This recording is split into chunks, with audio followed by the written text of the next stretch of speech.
Jello Beats, holla at me.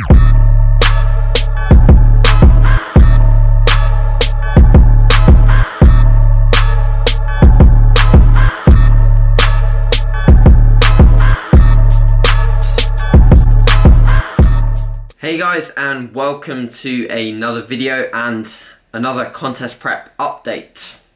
So we're pretty close now, 5 weeks out, so from the first show of the season, and a lot of people are starting to say obviously like the final stretch and that I've got not long to go type thing. And the thing that I've got to realise in my head is that not only have I got shows that are legitimately planned that are after this first one, but hopefully all going successfully, I do plan to, touch wood, get a British qualification and do that show as well later on into the year.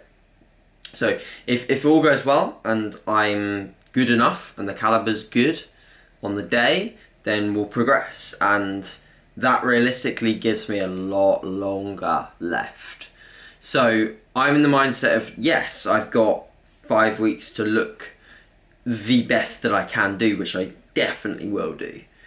But I'm also in the mindset of the idea behind the process is that I want to fulfill huge goals, not just short-term qualifier related goals. Like, I've got bigger yearly goals than that to hit, and they're in the future. So we will keep trucking along. But this week, so let's start off with initially sort of how I'm feeling. So I'm feeling okay, I would say, in terms of like day-to-day fatigue, day-to-day hunger. I'm going to be honest with you guys and say that this is hard now, and that when I do go throughout my day, the normal time that's really a struggle is around about this time, like between the hours of 11 and 3 p.m. is where I'm kind of like just really draggy, kind of hungry, kind of irritable, and it does suck a bit. But guys, like, this is what you choose to do. This is a choice. We choose to prep. And if you want to stop feeling like shit, simple, eat more. Eat more. Put on some body fat and stop prepping. It's quite a simple exit. And I don't think enough people realise that. I love this because I love this kind of feeling. Like, this is why I come back. I only had a year out. Obviously I made significant improvements, but I only had a year away from feeling like this dog shit feeling. And I wanted it again. I kind of crave this weird feeling. It's kind of nice to feel like rubbish sometimes. It really builds mental fortitude. So to be honest, I'm not feeling amazing anymore. I'm definitely feeling the diet and the prep a lot more this like past 2-3 weeks. Obviously I'm fresh off my deload, so training wise has been very, very productive. Some slight changes with regards to some of my pushing days. I'm now implementing a style of training where I'm having basically back off sets or down sets. I was about to say drop sets, that's why I was like slurred. I was about to say drop sets and I was like, no, I'm not doing that. So I basically do a top set where I do pretty much max reps in terms of hitting, ideally beating a number that I did last week, or at least matching it. So that's my all-out set, which I will take to pretty high levels of RPE or RAR. So that will be like a 9 RPE, so maybe one in the tank. And then the rest of my sets will be sort of on my pushing moves, on my barbell OHP and my bench press.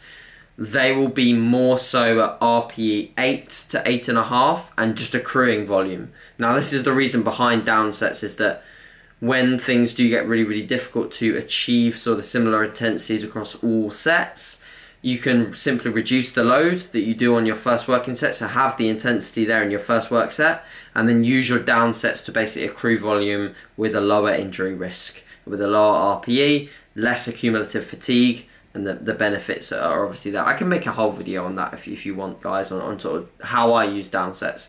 So that's something I'm only doing on my push days. So push days gone pretty well with that sort of approach. Pull days, again, just normally retaining numbers.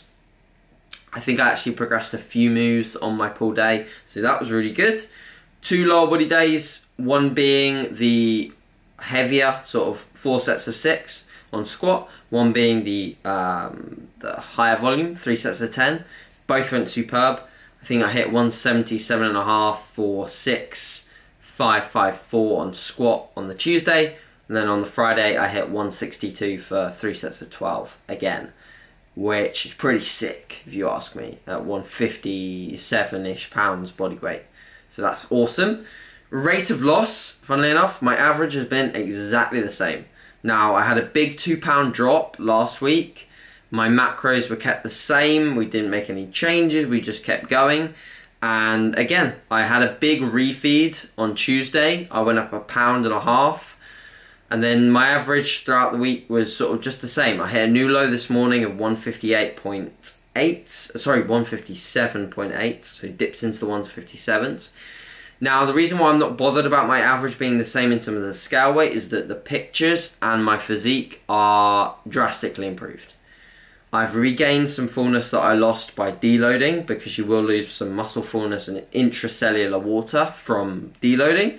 I've probably acutely increased soreness, or DOMS, which has probably seen an acute rise in water retention or intracellular muscle water, or intracellular water, should I say. And that's probably promoted also with the soreness and increasing cortisol, again a slight change in water balance. So therefore weigh-ins are probably a little bit higher due to that, in the correlation or combination of the fact that water balance was in a positive way in the deload week, because you dissipate fatigue, minimal soreness, minimal water retention from DOMS, etc. Cortisol lowered. So it kind of promotes a nice environment for lower weigh-ins in that deload week. So I'm kind of happy that my average is the same, to be honest. And obviously going into the next week with being 5 weeks out and still having fat to lose, I'm definitely going to make a change. So my macros for the past week have been 300 carb, 45 fat and 190 protein. So I actually did drop my protein by 10 grams. I think that I said that in my last video update. If not, then that was a slight change that I did make.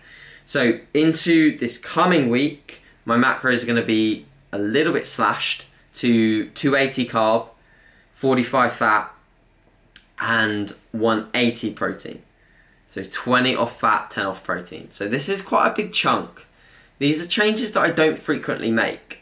And these are changes that I see me having, or seeing me through a good week or 2 of fat loss with these numbers. But guys, this is where it counts. Like these bigger changes to elicit the fat loss that I need, the reason why they're bigger is because it gets harder. It's harder to lose fat the leaner you get. The scale of the rate of loss is scaled down, and it should be. And it's what Eric Helms talked about yesterday at the conference that I was at. As you get leaner, the rate of loss should be significantly lower, because your chances of losing lean muscle mass at the end of a diet are way greater when you are, the chances are way greater when you're leaner comparative to when you are fatter, okay? So you can afford to lose decently fast in those first sort of phases of prep. Later on you have to slow things down according to, to maximize lean muscle mass, muscle retention, okay? So that's what we're really focusing on now, is just slightly smaller rates of loss, but still with fat left to come off, I will have to be assertive when I need to make changes. So like I said, this is a big chunk of a change, but it should see me through the week. Now, the reason why I do sort of higher refeeds and one day of like a higher refeed is because it makes me feel amazing. It really does work for me. It replenishes glycogen stores. It allows me to have a good few days of training. Psychologically, it makes me feel really, really good. And I've always used this approach of doing quite a one high day per week. And this is very much auto-regulated. So if I feel like I don't need it, I will keep going. And this is like responding with my physique, how my training is going, etc. So it's very responsive. It's very auto-regulated. I think this is becoming bigger in the industry with regards to auto-regulated refeeds. Now, one last thing to cover is my rest day macros. I am now actually, after the podcast with Chris Barakat, trying rest day macros. What I'm going to be doing is I'm going to be dropping my carbohydrate intake, I'm going to be increasing my fat intake, keeping protein the same. So my rest day macros are slightly lower in calories as well, correlative to lower energy expenditure on that day, because I'm not training. So, this is something I haven't done before, and this is something in the past that I might have shunned off. But the thing is, my body essentially at this stage with this body fat level is kind of like an experiment. I said this to my friend the other day. It's kind of like I can try things. And at the end of the day, is trying this going to make a big bad difference in terms of my physique or my training? No. Protein's adequate, calories are there or thereabouts, they're fine, they're dropped a little bit, but if anything it creates more of a deficit, and I kind of need that at the moment. So all of these things are crying out for me to just give this a shot, see how I feel, okay? So fat's going to go all the way up to 80 grams. Carbohydrate's going to come down to 150. So it's half my usual carb intake, fat's up, protein the same, okay? So I'm going to see how I feel off this. Whether it gives me any sort of hormonal profile benefits in terms of feeling like I've got a better sex drive or anything like that, like testosterone up, for example. Sex drive is normally your gauge of like how well you are from a hormonal perspective with the, like testosterone levels. I think that's probably a good gauge to go off. And also like your aggression in the gym, etc. So I'm going to see if there's any sort of effects that I have that way, and also whether like I enjoy the day itself. If not, I'll just revert back to what I was doing, which is keeping my macros fairly similar on rest days. But yeah, something to try, and obviously I'll let you know how it goes, how I feel off it, and whether it gives me any sort of benefits. I know that I'll probably be a little bit flatter come Monday, and it might even create a bit of a nicer super compensation effect when I do bring in carbs back, and also when I refeed, which will be interesting to follow. So yeah guys, not to make it too long, I will try to throw up some images that Jack took of me training in culture. I'm actually going to keep my legs under wrap for a little bit whilst they come in. But trust me guys, like it's coming. It's coming. And the one thing that I did want to mention from a mindset perspective is someone asked me like, do you know who you're competing against? And do you get scared about competition? The answer is no. The answer is a straight up no. The only person that can stop me from doing what I want to do and achieving what I want to do is myself. I'm the limiting factor. If I don't mentally believe that I can do this, I won't do it. I won't win. I just won't. I won't achieve what I want to achieve. If I think that I can, and I'm mentally strong enough to be able to do that, I thoroughly believe in myself. And, you know, that's all I need. That's really all I need. So I'm not fazed. I'm not fazed by anything. I'm not fazed by anyone. I'm concentrating on myself and realizing that if I have the belief factor and I do the necessary, I'll come out with the result that I want. And I'm very confident of that. I'm not cocky or arrogant in my approach, but I'm willing to say that that is the way that I do things. I think about myself. I take into account the idea of competition, but the only limiting factor from me getting to where I want to get is myself. It's the same in business. If I don't believe my business is going the places that I want it to get, it won't get there. But if I do believe it, it will. I guarantee it. So yeah, that's gonna be it for this week, guys. Quite a long update, so hope you enjoyed it. Let me know if you did. Hope you all have a lovely weekend. I got some footage from yesterday, which will go up at some point, of some of Helm's and Zordas's talks, and we will chat soon. Thanks very much, guys. Cheers.